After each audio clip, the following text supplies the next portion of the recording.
Thank you. Today let's tell you this real story part by part.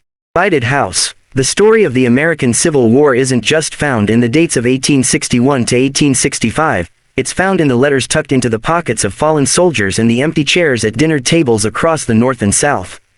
1. The spark at Fort Sumter. The tension had been simmering for decades, a volatile mix of debates over states' rights, economic disparities, and the moral abomination of slavery. When the first shots echoed over Charleston Harbor at Fort Sumter, the illusion of a peaceful resolution shattered. The Union was no longer a single entity, it was a fractured mirror, reflecting two different visions of the future. 2. The soldier's burden. Life for a common soldier was rarely about the grand maneuvers of generals like Robert E. Lee or Ulysses S. Grant. It was about the march, miles of trekking through mud and dust until boots disintegrated. The rations. Hardtack crackers often infested with weevils and salt horse beef. The disease. More men fell to dysentery and infection than to mini balls. Turning tides. From Antietam to Gettysburg, the war moved in waves. At Antietam, the creek ran red in the single bloodiest day in American history. It was a grim prelude to the definitive clash at Gettysburg in 1863. Imagine the heat of July in Pennsylvania. General Pickett's charge, a desperate, mile-wide line of Confederate gray marching across an open field into the mouth of Union fire. It was the high-water mark of the Confederacy, and as the smoke cleared, the tide began to pull back toward the South. Key figures of the conflict. Key figures of the conflict. Abraham Lincoln, 16th President, preserved the Union, signed the Emancipation Proclamation. Robert E. Lee, Confederate General, a brilliant tactician who led the Army of Northern Virginia. Ulysses S. Grant, Union general known for his persistence and unconditional surrender terms. Harriet Tubman, scout, spy, abolitionist, led the long road to Appomattox. By 1865, the South was exhausted. Sherman's march to the sea had left a path of charred ruins, breaking the economic back of the Confederacy. When Lee finally met Grant at Appomattox Courthouse, it wasn't a scene of gloating, but one of somber reflection. Grant allowed the Southern soldiers to keep their horses for the spring planting, a small gesture of mercy for a reunited, albeit scarred, country. The war is over. The rebels are our countrymen again. Ulysses S. Grant. The legacy of the smoke. The American Civil War ended slavery and cemented the federal government's authority, but the healing process, Reconstruction, would take generations. It left behind a transformed constitution and a national identity forged in fire. Part 2. The heart of the conflict, voices from the trenches. While the generals mapped out strategies on parchment, the reality for the soldiers was far more gritty. For a young private named Elias, the war was not about grand ideals but about the man standing next to him. 3. The shadows of the wilderness. The year 1864 brought a new kind of brutality. The Overland Campaign saw Grant and Lee locked in a deadly embrace. In the dense woods known as the wilderness, the undergrowth caught fire, and wounded men had to watch as the flames crept toward them. It was a literal hell on earth. The psychological toll. Soldiers began pinning their names to their uniforms so their bodies could be identified, the grim ancestor of modern dog tags. The Siege of Petersburg. For 9 months, men lived in muddy trenches, a precursor to the horrors of World War I. Life was reduced to the whistle of a sharpshooter's bullet and the constant fear of a surprise mine explosion. 4. The home front and the total war. Back in the cities and farms, the war was felt in every empty stomach and black mourning veil. The women's war. With the men away, women took over the factories, the farms, and the hospitals. Nurses like Clara Barton braved the "Angel of the Battlefield" moniker, bringing supplies and hope to the dying. Sherman's March. General William Tecumseh Sherman believed that to end the war, he had to make Georgia howl. His march from Atlanta to Savannah was a campaign of total war, destroying railroads, burning supplies, and breaking the South's will to fight. It was a hard, cruel necessity that scarred the Southern landscape for a century.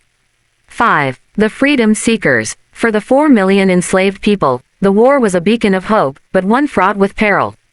The United States Colored Troops (USCT), following the Emancipation Proclamation, nearly 200,000 black men donned the Union blue.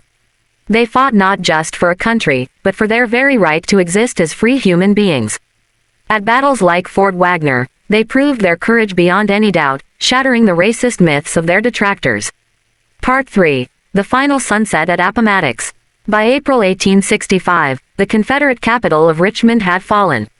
Robert E. Lee's army was a ghost of its former self, hungry, exhausted, and surrounded. The meeting at Wilmer McLean's house in Appomattox was surreal. Lee arrived in his finest dress uniform, a man of the old world, while Grant arrived in a mud-splattered private's coat, representing the relentless force of the new industrial North. The terms were surprisingly generous. Grant wanted peace more than vengeance. But as the guns fell silent, a new tragedy struck. Only days after the surrender, Abraham Lincoln was assassinated. The man who had navigated the storm was gone just as the sky began to clear, leaving a leaderless nation to figure out how to be one again. Part 4. The Bitter Harvest, Reconstruction and the New Dawn.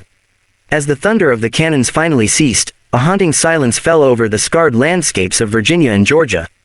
But it was not the silence of peace, it was the heavy, suffocating breath of a nation that had nearly bled itself to death. 6. The Assassination and a Nation in Mourning.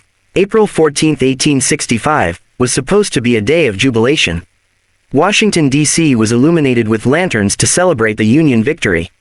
However, inside Ford's Theater, a single pistol shot from John Wilkes Booth shattered the joy. Abraham Lincoln, the man who had steered the ship of state through the darkest storm, would not live to see the dawn of the new era. His death changed everything. The North was paralyzed by grief and a growing thirst for vengeance, while the South trembled, fearing that the man who had promised charity for all was replaced by those who sought retribution. The guiding star of reconciliation had vanished just when the country needed it most. 7. The Struggle for Reconstruction, 1865-1877. The post-war era, known as Reconstruction, became a secondary battlefield, this time fought in the halls of Congress and on the dusty streets of southern towns. The 13th Amendment. Slavery was officially abolished, and 4 million people were no longer property, but citizens. Yet, freedom was a fragile thing. The Freedmen's Bureau. This agency attempted to provide food, medical care, and education. For the first time, elderly men and young children who had spent their lives in the field sat in makeshift classrooms, learning to read the word liberty. The rise of resistance. The transition was violent. Secret societies like the Ku Klux Klan (KKK) emerged, using terror, arson, and murder to intimidate the newly freed population and regain the old social order. The war of bullets had ended, but the war of ideologies was far from over. Part 5. The Unfinished Journey, the Legacy of Fire. By 1877, the last of the federal troops were withdrawn from the South, marking the official end of Reconstruction. The American Civil War moved from the newspapers into the history books, but its ghost remained in every home. The veterans return. Elias, the young soldier who had survived the mud of the trenches and the fire of the wilderness, finally returned to his village. He found his family's farm overgrown with weeds and his older brother's name carved into a cold marble headstone in the churchyard. He hung his tattered blue coat in the attic, but the rhythmic thump-thump of the drums never truly left his mind. He realized that while the Union was preserved, the heart of the nation was still healing. The final verdict of history. The American Civil War was the ultimate test of democracy. It redefined the United States from a collection of sovereign states into a single, indivisible nation. It proved that a government, of the people, by the people, and for the people, could indeed survive. The red blood of the North and the South had mingled in the same soil, and from that bitter mixture, a new identity was forged.